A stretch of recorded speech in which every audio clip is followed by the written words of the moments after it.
Doctor அவருக்கு என்னாச்சு doctor? அது ஒண்ணும் இல்லம்மா, புல்லட் உள்ள இருக்கிறதுனால பிளட் சர்க்குலேஷன் தடைப்பட்டிருக்கு. அதுவும் இல்லாம புதுசா பிளட் ஏத்தி விட்டுருக்கோம் இல்லையா, அது சேராம இப்படி எல்லாம் ஆகிறதுக்கு சான்சஸ் இருக்கு. இது ரிப்பீட் ஆக கூடாது. அடிக்கடி இதே மாதிரி ஆயிடுச்சுன்னா இவரோட கண்டிஷன் கிரிட்டிக்கல் ஆயிடும்.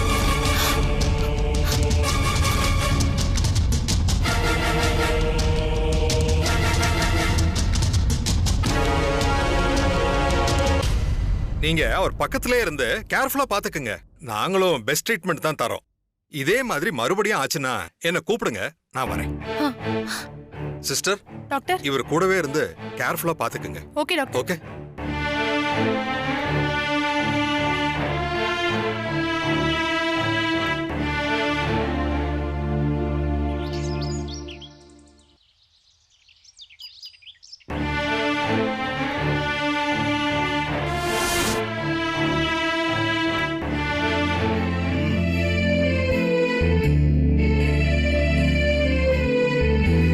டேஸ்டா இருக்கு சிவகாமி.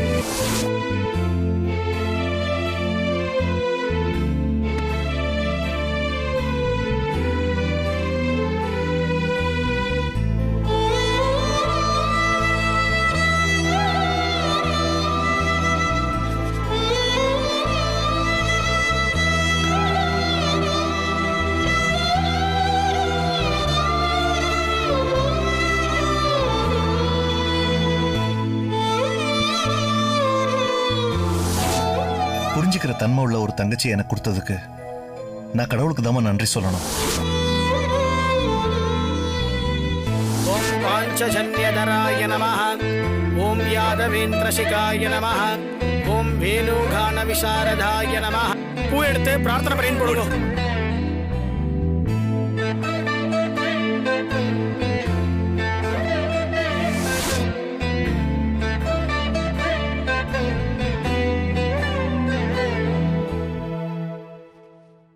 துளசி, போய் குடிக்க தண்ணி எடுத்துருவோமா? சரிப்பா.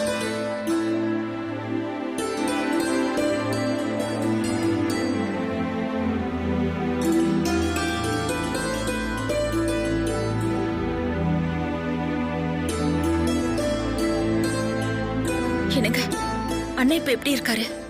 அப்பா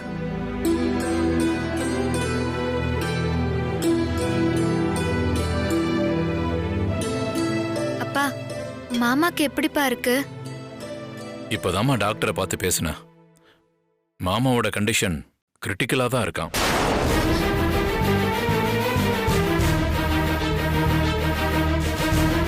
ரெண்டு நாள் கழிச்சுதான் எதையும் சொல்ல முடியும்னு சொல்லிட்டாருமா.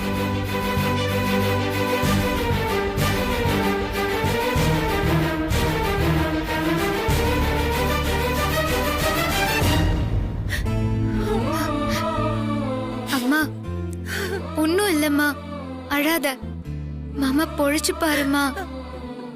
ஐயோ, என் அண்ணன் அங்க எப்படி கஷ்டப்பட்டு இருக்காரோ தெரியலையே.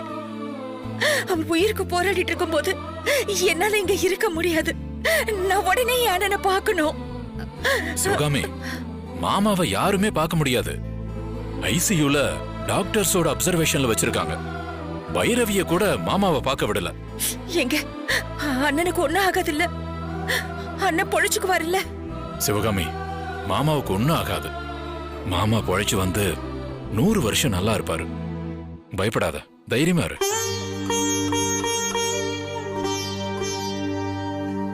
சிவகாமி,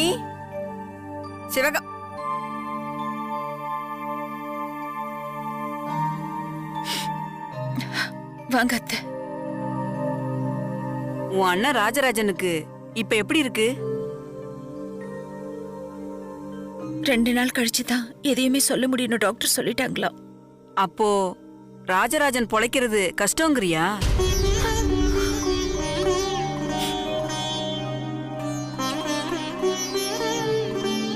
மாமா எப்படியும் பொழைச்சு வரணும். அததான் நாங்க சாமி கிட்ட வேண்டிட்டு இருக்கோம். ஒன்னும் கவலைப்படாதீங்க.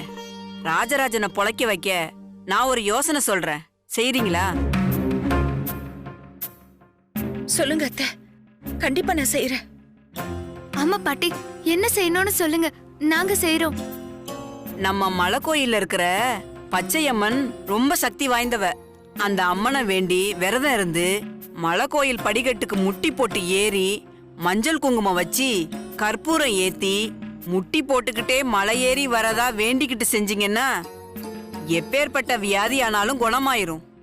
நீங்க வேணும்னா இந்த வேண்டுதலை செஞ்சு பாருங்களேன். அவ்வளவுதானே அத்தை? கண்டிப்பா நான் செய்யறேன். அது ரொம்ப கஷ்டம் சிவகாமி.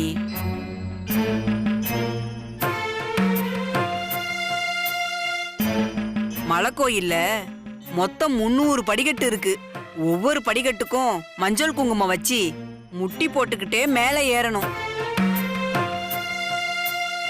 உனக்கு ஏற்கனவே உடம்பு சரியில்லை, அதனால உன்னால இத செய்ய முடியாது. எவ்வளவு கஷ்டமா இருந்தாலும் பரவாயில்ல, என் அண்ணனுக்காக நான் செய்வேன் அத்தை. என் அண்ணனுக்காக கண்டிப்பா நான் இதை செய்வேன். ரொம்ப கஷ்டம்னு சொல்றாங்களே சிவகாமி. அதனால என்னங்க, நான் கண்டிப்பா செய்யறேன். அம்மா, இந்த வேண்டுதலை செய்யறதுக்கு உன் உடம்பு தாங்காதம்மா. அப்புறம் உனக்கு ஏதாவது ஆயிட்டா என்னம்மா பண்றது? மாமாவுக்காக அந்த வேண்டுதலை நான் செய்யறேன். பாட்டி, மாமாவுக்காக அத நான் செய்யலாமா? தாராளமா செய்யலாமா. நீ மட்டும் இந்த வேண்டுதலை நிறைவேத்தினா ராஜராஜன் கண்டிப்பா பொழைச்சுக்குவாரு. நான் நாளைக்கே விரதம் இருந்து அந்த வேண்டுதலை நிறைவேத்துறேன். அந்த அம்மன் தான் மாமாவை காப்பாத்தணும். அம்மா தாயி, எப்படியாவது என் அண்ணனை காப்பாத்தி கொடுமா. உங்க 2 பேரோட வேண்டுதல் நிச்சயம் பலிக்கும். மாமா நல்லபடியா திரும்பி வந்துருவாரு. எனக்கு அந்த நம்பிக்கை இருக்கு.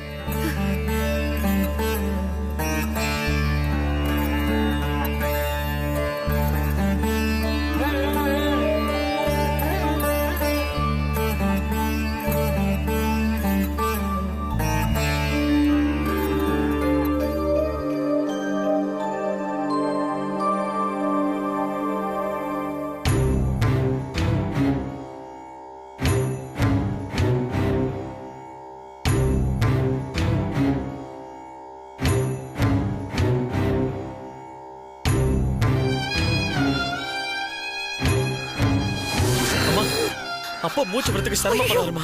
எனக்கு நீங்க அப்பா பாத்துக்கோங்க, நான் போய் டாக்டர் கூட்டி வந்துறேன். சரி, சீக்கிரம் போடா. டாக்டர்! ஐயோ, என்னங்க என்னங்க என்னாச்சுங்க? டாக்டர்! பாவம் இவ்வளவு கஷ்டப்படுறாரு. ஏன் அவருக்கு இப்படி ஒரு நிலைமை? மினிஸ்டரே பர்சனலா டாக்டர் கிட்ட இவரை நல்லா கவனிச்சுக்க சொல்லியிருக்காரு. ரொம்ப பெஸ்ட் ட்ரீட்மெண்ட் தான் கொடுக்கறாங்க. ஆனாலும் ஏன் இப்படி எல்லாம் ஆகணும்? அது ஒண்ணு இல்லம்மா, புல்லட் உள்ள இருக்கிறதுனால பிளட் சர்க்குலேஷன் தடைபட்டிருக்கு.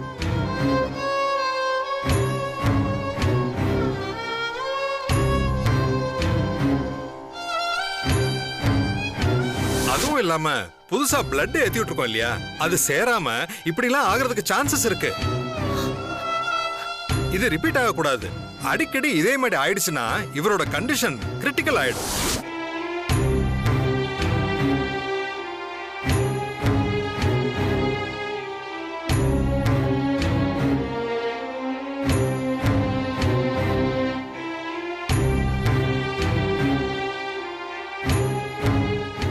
டேய் விஸ்வா, நீ சீக்கிரம் போய் டாக்டரை கூட்டிட்டு வா. எதுக்குமா? உங்க அப்பா இவ்ளோ கஷ்டப்படுறதுக்கு காரணம் என்னன்னு எனக்கு இப்பதான்டா புரிஞ்சுது. என்னம்மா சொல்றீங்க? அந்த ரத்தத்தை முதல்ல வெளியில எடுக்கணும். ரத்தத்தை வெளிய எடுக்கணுமா? ஆமாண்டா, அந்த துளசியோட ரத்தத்தை முதல்ல வெளியில எடுக்கணும். என்னம்மா பேசுறீங்க? படிச்சவங்க மாதிரி நடந்துக்கிறீங்க. ரத்தத்துல குரூப் இருக்கு. இதுல பாவம் பண்ணவங்க ரத்தம், புண்ணியம் பண்ணவங்க ரத்தம்னு இல்ல. அம்மா, அப்பாவுக்கு சேம் பிளட் குரூப் தான் ஏத்திருக்கு. அதுல துளசியோட ரத்தம் தான் பொருந்தி இருக்குமா. அது ஆட்டோமேட்டிக்கா செட் ஆயிடுமா. நீங்க நினைக்கிற மாதிரி எல்லாம் அதை பிரிச்சு எடுக்க முடியாதுமா. டேய், நீ ரத்தத்தோட குரூப்பை மட்டும்தான் பாக்குற. ஆனா அவளோட ரத்தம் அப்பாவுக்கு சேராதுன்னு உனக்கு தெரியாதா? ரத்தத்துல பல வகை இருக்குன்னு எனக்கும் தெரியும்டா. ஆனா அவளோட ரத்தம் அப்பாவுக்கு சேராது, அது எனக்கு தெரியும். நீ போய் டாக்டரை முதல்ல கூட்டிட்டு வா.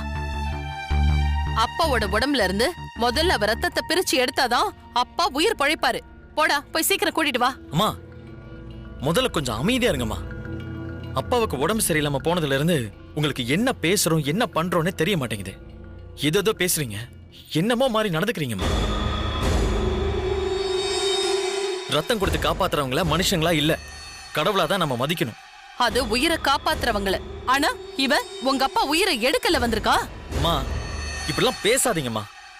அப்பானா அத்தைக்கும் துளசிக்கும் உயிர்மா. போது நிறுத்துடா. அவங்களுக்கு சப்போர்ட் பண்ணி பேசுற வேலையில இங்க வச்சுக்காத. நான் சொல்றத கேளு. முதல்ல போய் டாக்டரை கூட்டிட்டு வா. அப்பா உடம்புல இருந்து ரத்தத்தை பிரிச்சு எடுக்கணும். அம்மா முதல்ல இங்க வந்து உட்காருங்க. ஃபர்ஸ்ட் ரிலாக்ஸ் ஆகுங்கம்மா. உங்களுக்கு நீங்க கோவத்துல என்ன பேசுறீங்கன்னே தெரியாம பேசிட்டு இருக்கீங்க.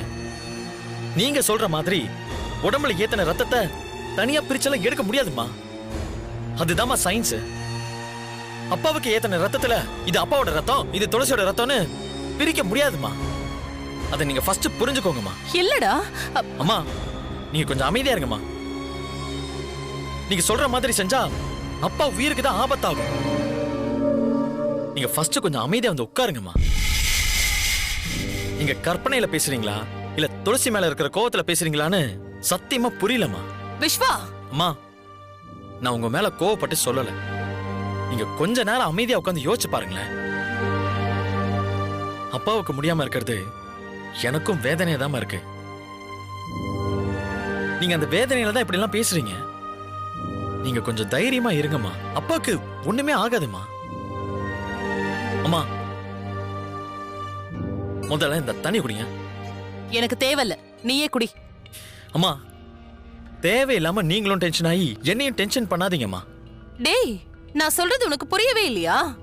அம்மா அப்பாவுக்கு ஒண்ணும் ஆகாதுமா. சீக்கிரமே சரியாயிடும். நீங்க ஃபர்ஸ்ட் கவலைப்படாம இருங்க.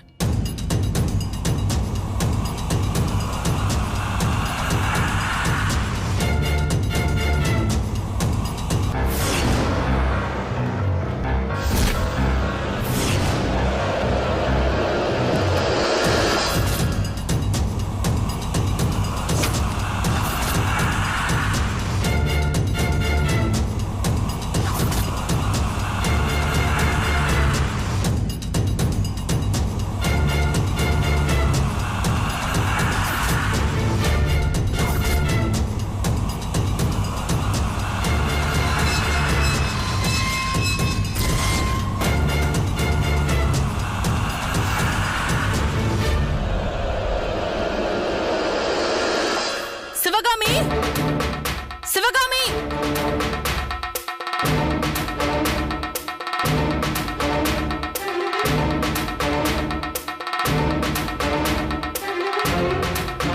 எல்லாத்தையும் பண்ணிட்டு ஒண்ணு தெரியாதவங்க மாதிரி இங்க வந்து உட்கார்ந்திருக்கீங்களா? வெளியில வாங்கடி. ஏ துளசி, வெளியில வா.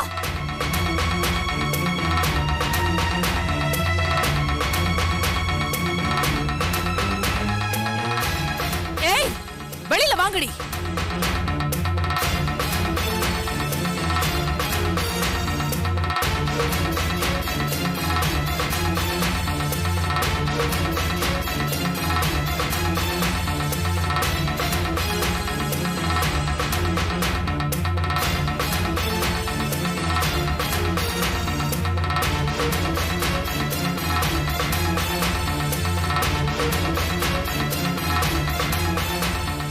என் புருஷன் அங்க அடிபட்டு ஹாஸ்பிட்டல்ல இருக்காரு. நீங்க 3 பேரும் வீட்டுக்கு வந்து நிம்மதியா சந்தோஷமா இருக்கீங்க இல்ல?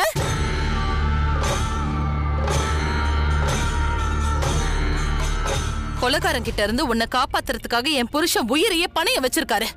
ஆனா அவருக்கு என்ன ஆச்சு ஏதாச்சுன்னு கொஞ்சம் கூட கவலையே இல்லாம குடும்பத்தோட இங்க வந்து உக்காந்துட்டு இருக்கீங்க. இதுதான் உங்க பாசமா?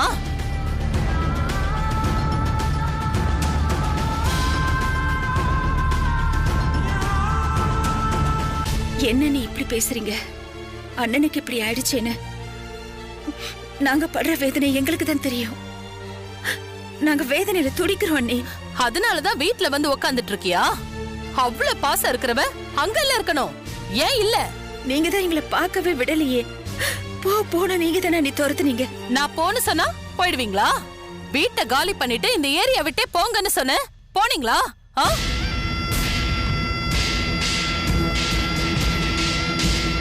உங்களை பார்க்கவே பிடிக்கல, என் குடும்ப விஷயத்துல தலையிடாதீங்கன்னு சொன்னேன், கேட்டீங்களா? அதெல்லாம் பண்ண மாட்டீங்க. ஆனா அவரை பார்க்க வராதீங்கன்னு சொன்னா உடனே கிளம்பிட வேண்டியது. அவருக்கு அங்க என்ன ஆனா என்ன, அவ்வளவுதானே உங்க பாசம்?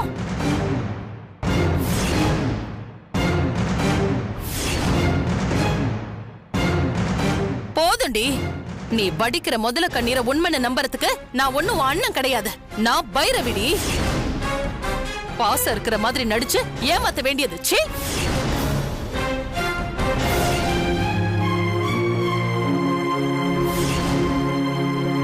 பைரவி, கொஞ்சமாவது மனசாட்சியோட பேசுமா. நாங்க நடிச்சு ஏமாத்த வேண்டிய அவசியம் என்னமா இருக்கு? மாமா எங்களுக்கு சத்துருவா இல்ல விரோதியா?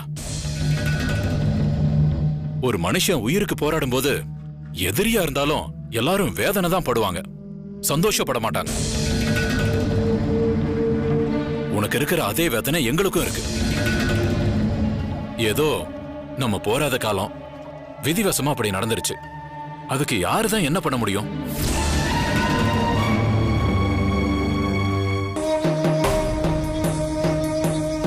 என்ன காப்பாத்த போய் மாமாவுக்கு இப்படி ஆயிடுச்சேன்னு நான் படுற வேதனை உனக்கு சொன்னா புரியாது. போதும். ரொம்ப நல்லவ மாதிரி நடிக்காத. மாமா மாமான்னு சொல்லி அவரோட உயிருக்கு எமன் அல்ல வந்திருக்க.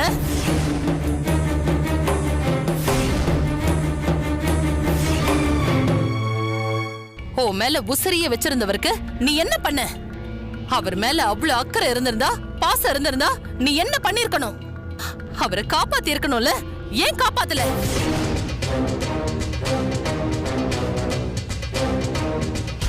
கொலகாரன் கிட்ட இருந்து உன்னை காப்பாத்தினாரு, உன் பொண்ணை காப்பாத்தினாரு. நீ அவரை காப்பாத்தினியா?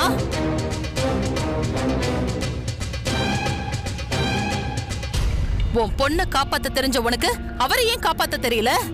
அவர் மேல உனக்கு உண்மையான பாசம் இருந்தா அந்த குண்டடிய உன் மேலதானே வாங்கியிருக்கணும். ஆனா நீ அப்படி செய்யலையே. பைரவி, அந்த நேரத்துல எதுவுமே புரியல. எதிர்பார்க்காத நேரத்துல ஒரே நிமிஷத்துல எல்லாமே நடந்துருச்சு. எதிர்பாராம நடந்துச்சோ எப்படி நடந்துச்சோ, ஆனா நீ அவரை காப்பாத்தல. அதுதான் நிஜம். டாக்டர் அங்க என்னென்னமோ சொல்றாரு. அவருக்கு மட்டும் ஏதாவது ஒண்ணு ஆச்சு, உங்க குடும்பத்தையே நாசம் பண்ணிடுவேன்.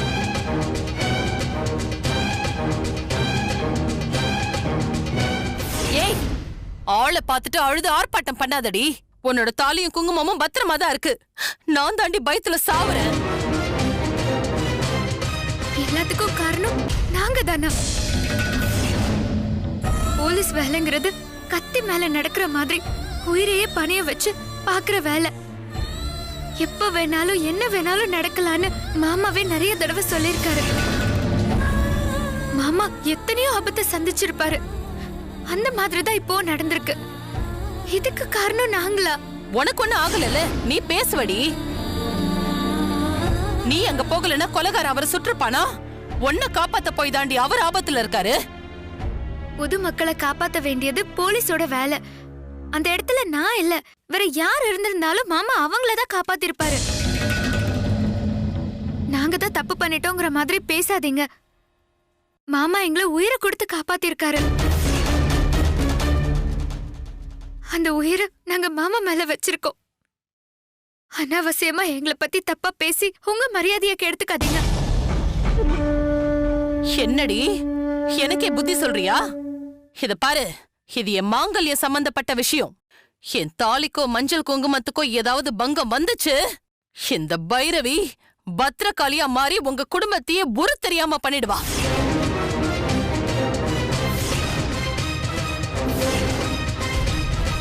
உண்மை என்னன்னு தெரிஞ்சுக்காம இப்படி பேசுறதெல்லாம் ரொம்ப அநியாயம். நியாய அநியாயத்தை பத்தி எனக்கே சொல்றியா நீ? ஒண்ணு ஏய்,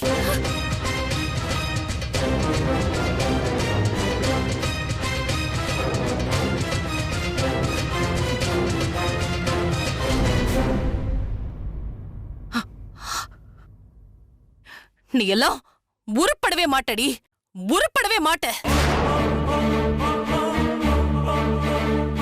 நல்லா இருந்த மனுஷனை இப்படி உயிருக்கு போராட வச்சுட்டீங்களேடி. நீங்களும் நல்லா இருப்பீங்களா? என் வேதனை உங்களை சும்மா விடாதடி.